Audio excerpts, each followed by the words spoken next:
Okay, for removing the lower fitting of the sight glass, you need a right angle adjustable wrench. So here's an example. It's an old style plumber's wrench. Okay, and it's really important that it be a right angle.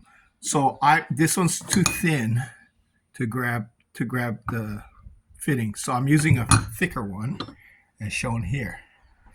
Okay.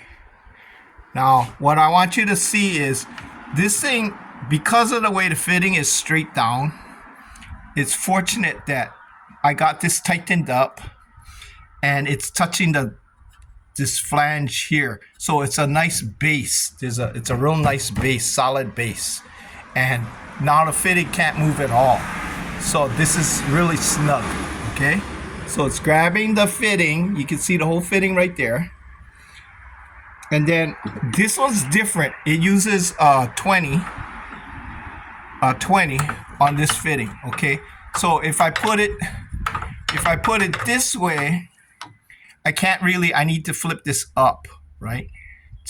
Down to loosen the nut. So I can put pressure on this, and since this is leaning on here, it won't stress out the fitting. But I would rather do it with two hands so I don't stress out the fitting at all. So what I'm going to do is, you can see, I'm going to take this off.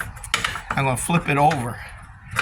Okay, so now I have a better angle and I can just squeeze the fittings together without adding any downward pressure. So that's how you loosen that nut, okay? So number 20,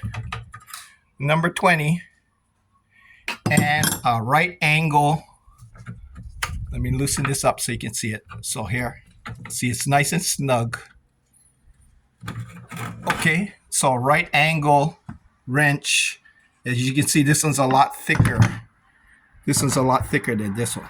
So it gave me a nice grab on this fitting right here. Okay, so that's how you loosen the bottom of the sight glass. Because remember, if you twist this at all, this is gonna crack this glass. Okay, that's why you have to do it that way. Okay.